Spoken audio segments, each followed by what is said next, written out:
about nervousness and stuff like that, Angry Joe cannot keep his nerves in his pants. Oh boy. So he's James Gunn. What'd he do?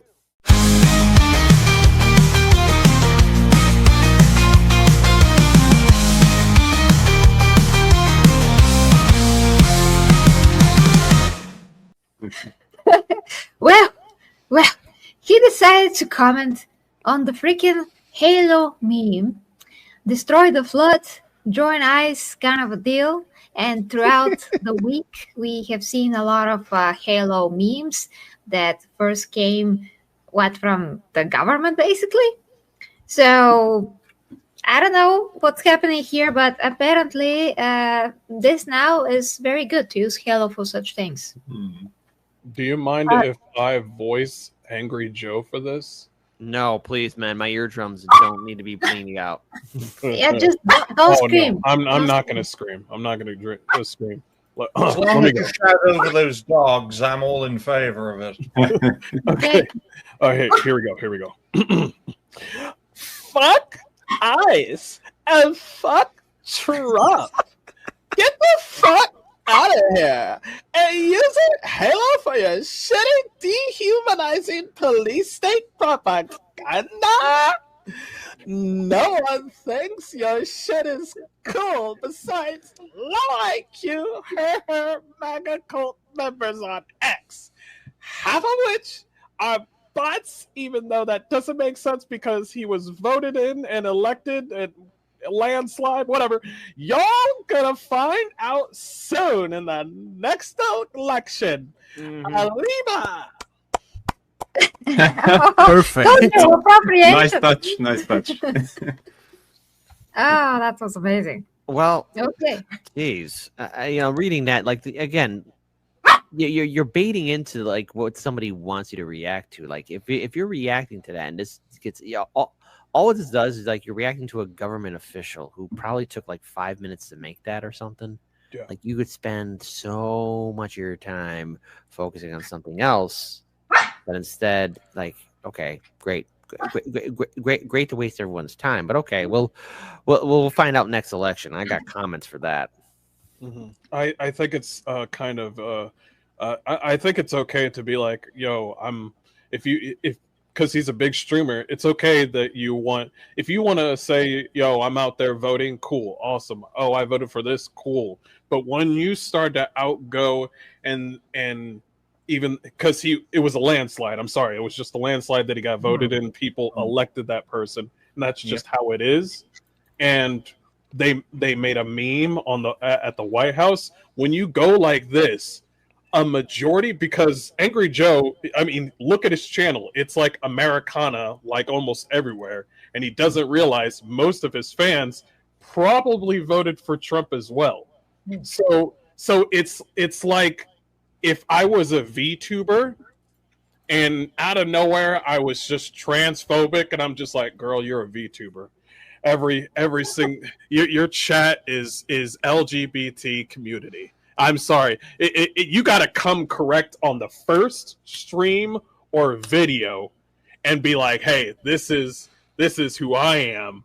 I might be this VTuber or I might be this person or that person, but you actually don't need to say much, but you do have to be like, yo, I'm not really doing politics. I do this or that. If you vote for this, that's cool. This is my channel, cool. We just focus on video games, cool. But when you go out and do something like this, it really shows that.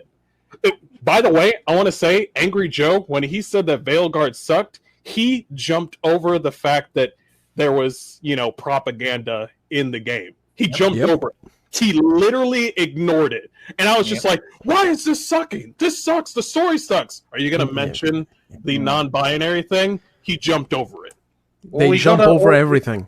We also got to point out, folks, that for those who are unaware, Joe Vargas, also known by his creator name Angry Joe, he is based in the state of Texas, within the United States of America, right on the tip of West Texas, right on the border with Mexico. And all I have to say to Joe is, travel 20 miles south because your opinions make a lot more sense if you were based in Mexico. So why don't you move yourself and move your crew over there and see how long your empire lasts in your homeland? Because it's like, if he would have a conversation with his parents, that you know what, I don't know the story of his parents or the parents before that, because he's Hispanic. Like, get the grasp of their story. Probably hasn't, because he just grew up probably in America. And you do realize that your parents came in legally, did their thing, fought for their right to be here, assimilated, and then now you're living great, living fat and happy in America, and you're thriving on your YouTube channel, and then you wonder, like, yo, fuck ICE. And I'm just like, you do know that your parents did it the right way. Why don't you have a conversation with them before you get online losing customers? I mean, he'll be fine for a while, but it is, I mean, yeah, customer, fan, that sort of thing. Don't wait up. It'll dry up soon, because things do die on the vine, and it takes time. It does. And so, like, here's what I think. First of all, I'm pro First Amendment. So if this is what he wants to write about, fine. But you got to be a little bit more constructive about it, because if you're going to be upset at ICE, ask the reasons why they're there. Just going to focus on Chicago, because there's the center of ICE and its operations right now. This city would not be in the trouble that it's in where we did not have careless politicians who only wanted feel-good points and look good on social media for trying to turn the city into a sanctuary city. There never was a plan for Chicago to be a sanctuary city. There was the assumption that Biden, or then by proxy Kamala, would win in 2024, and that did not happen. But there was a lot of people who thought that would be the case and that this would go on. And I remember, everyone's all upset about ICE being in Chicago now. They were here early in February, earlier this year, conducting raids. Dr. Phil was with them. He went out to one immigrant saying, how do you know me? Like, trying to act all tough and whatever. But I mean, that's how stupid it is. We're here because of politicians' stupid decisions. And this city, which I guess gets the moniker, or either that, the label of being some sort of socialist, communist utopia, some liberal happy space, that is far from the truth. If people really knew just how hyper segregated this city is and how neoliberal corporatist its government is, there would be other words to use it than simple like words like communist or socialist or liberal fantasy. It ain't. And Chicago will be a war zone. Chicago will be a war zone. And we already have politicians that are not popular. We have a mayor that's at a 5% approval rating. So what does it tell you about 27%? No, not sorry, 27. I was going to say 27%. And what does it tell you in 2027 when we have our next city election? This city is going to be a political hotbed. And I'm kind of hyping this up maybe a little bit because I'm looking at what's happening in NYC and everything that's happening here. I understand people are upset at ICE. And I understand people are upset with the whole situation. But the main problem is you had elected leaders that had no idea what they were talking about, what they were doing. And unfortunately, innocent people are going to be caught in this crossfire. So you can say F this and find out next election. Are you sure? Because there's a lot of people who have election fatigue right now. Yeah. And that's another thing that could take into account that no one's talking about, voter turnout. Because the one thing that's going to matter, it's not going to matter about social identity or where you're from. It's going to be about the economy. And with this government shutdown happening and people struggling, the dollar bills will outweigh personal feelings or social standing. And I say this as someone who's on the left, but I'm politically homeless. The Democrat Party doesn't represent me. But when I look at ICE and I'm looking at the economy, my issues more are concerned with the economy and my wallet. But everyone feel the same way too. Kid, it's the orange. I know, an orange dog growling at an orange man. It's the orange man's fault, okay? Hey, you keep growling, I'm gonna call Hassan on your ass, okay? Yo, don't bring that evil on us. Des, what do you make of this statement from Joe and the repercussions of this mindset? He's been crashing out over Orange Man for so many goddamn times. Like, it's been months now, and every now and then Trump does something or Elon does something. Somebody posts about it, and Angry Joe just goes nuts. He full-on crashes out. People clown him in the comments, etc. I never bothered with it because at the end of the day, it didn't have anything to do with the gaming. But now it did. And so that's what I've been doing this entire afternoon. I was recording a video. Now I'm going to edit it. Got shit to do tomorrow, so maybe only Saturday. But it's going to be a big one. It's going to be tackling him and the Act Man, because what gets me the most about this is the hypocrisy about it.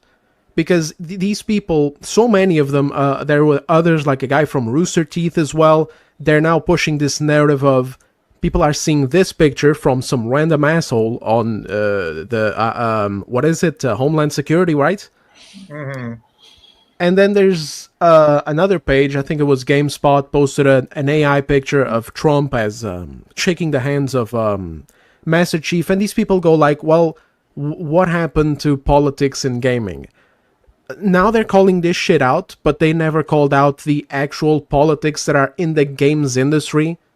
It's like as a systemic thing, like the whole ESG structure, the fucking consultants everywhere, all of this stuff, they never cared. A few months ago, about 2 months ago, Sweet Baby Inc. made its triumphant return, attacking Cozy Games. Because they're back. They're attacking Cozy Games now, and it was purely political, a purely political presentation where it's about framing Cozy Games as something that pushes capitalism, colonialism, and patriarchy values, and so we must change that. We must change the Cozy Game structure, because when you plant crops and then you harvest crops and you get paid for your crops, that's toxic. So we gotta change that shit now, because an inherently normal progression system for a video game is a problem.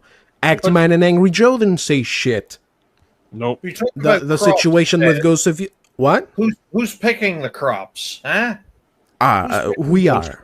We're picking them up. Okay, we're picking them up ourselves in the video game. That's the. You know what? I want to add to that, Des, is because, like you said, he's been doing this for months. Around the first month, the months that he's been doing this, I would watch his videos like normally, and then he would say stuff that obviously would not make sense. It's like, oh man, people like porn addled because they want attractive characters, and I'm just like, man, shut this video off. And then another video would come up and be like, it's like, man, people don't understand tariffs, and I'm like, man, shut this guy up. And then he raves about another thing, because he'll talk about Acolyte, he'll talk about what video? He'll talk about like Call of Duty being bad. He'll talk about all these things where obviously he notices that these things are bad, but he jumps. Oh no, he does not ignore it. I don't want to hear anybody say that he doesn't see it. He purposely jumps over certain topics, and he knows it, because one time he did a whole Saints Row thing about like, yo, can I talk about tits and ass and titties? Yeah, I remember. And then his friend was like, no, we got certain protocols now. And I'm like, so you do know about that bullshit.